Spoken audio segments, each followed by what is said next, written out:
దేవునికే మహిమ కలుగును గాక. ప్రభునందు ప్రియమైన దేవుని పిల్లలు బాగున్నారా? దేవుని మహాదయను బట్టి దేవాది దేవుడు రాత్రికాల సమంతా ఆయన రెక్కల చాటున భద్రపరిచి ఉదయకాల సమయంలో చక్కటి సమయాన్ని ప్రభు మనందరికీ అనుగ్రహించారు. లేచి ఉదయకాల సమయంలో ప్రార్థన చేసుకొని దేవుని వాక్యాన్ని ధ్యానించి ఈ దినాన్ని ప్రారంభించారు కదూ. ఎందుకనంటే ప్రతి దినము ప్రభువుతో దినాన్ని ప్రారంభించడం మనకు మన కుటుంబాలకు ఆశీర్వాదకరమని ప్రభు యొక్క మాటను బట్టి మీకు అందరికీ జ్ఞాపకం చేస్తూ ఉన్నాను. రండి, పరిశుద్ధ గ్రంథం నుంచి ఒక చిన్న మాట మనం జ్ఞాపకం చేసుకుందాం. కీర్తన యెషయా రాసిన గ్రంథం 58వ అధ్యాయం.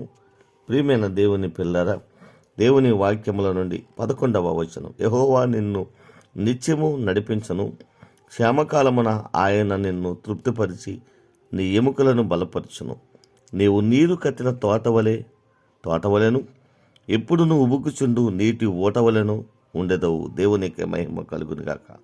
యెహోవా నిన్ను నిత్యము నడిపించను, క్షేమకాలమున ఆయన నిన్ను తృప్తిపరిచి నీ ఎముకలను బలపరచును. దేవునికి మహిమ కలుగునుగాక. లోకములంతా క్షేమమే, ఎవరికి బాగోలేదు, ఏది బాగోలేదు, ఏది కలిగిన వారిగా లేదు. క్షేమకాలము, భయంకరమైనటువంటి దినాలు ఉన్నాయి. అటువంటి పరిస్థితుల్లో దేవుడి నిన్ను బలపరుస్తాడట, నీకు నిత్యము మేలు కలుగు చేస్తాడు. అంతేకాదు ఆయన అంటున్నాడు, నిన్ను తృప్తిపరిచి నీ ఎముకలను బలపరుస్తాడు. దేవునికి మహిమ కలుగును గాక. నిజమే, మనము ఆరాధించే దేవుడు అంత గొప్ప దేవుడు అండి. లోకంలో పరిస్థితులు ఎలాగైనా ఉండొచ్చు, కానీ ఆ పరిస్థితుల్లోంచి ఒక ఉన్నతమైన స్థితికి నేను హెచ్చించి బలపరిచి స్థిరపరిచే దేవుడు కనుక నమ్ము. విశ్వాసముతో అడుగుల ముందుకు వేయడానికి ప్రయత్నం చేయి. ఖచ్చితంగా దేవుడు నీ జీవితంలో గొప్ప కార్యాలు చేస్తాడు.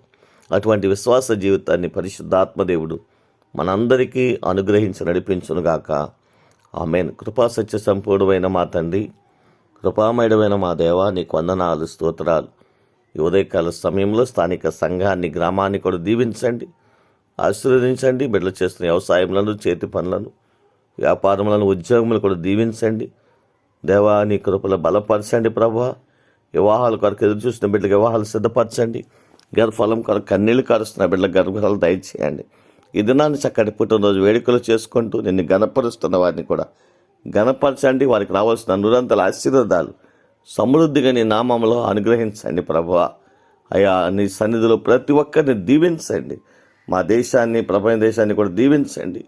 మా గ్రామాల నుండి మా ప్రాంతాలయ దేశాలు, ఆయా రాష్ట్రాల్లో ఉన్నటువంటి ప్రియ బిడ్డలందరినీ జ్ఞాపకం చేసుకుని వారి కష్టార్జితం ప్రభువా వారికిని వారి బిడ్డలకు ఆశీర్వాదకరంగా, దీవెనకరంగా, మేలుకరంగా మార్చండి. నీ నామాన్ని ప్రేమించి బిడ్డలు చేస్తున్న ప్రతి సత్కారములకు మీరు మనుషులకు అన్యాయస్తులు కాదు కనుక రావలసినటువంటి నూరంతల ఆశీర్వాదాలు ప్రభువా నీ బిడ్డలైన వారందరికీ నీ నామంలో అనుగ్రహించండి, బలపరచండి, గొప్ప కార్యాలు జరిగించండి.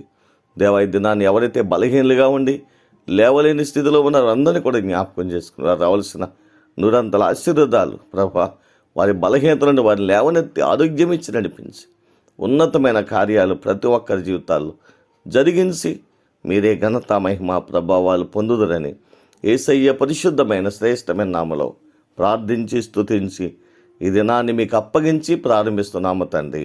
ఆమేన్. God bless you. దేవుడు మిమ్మల్ని, మీ కుటుంబాలను బహుగా దీవించి ఆస్వాదించి నిరంతర ప్రతిఫలం అనుగ్రహించి నడిపించునుగాక. ఆమేన్.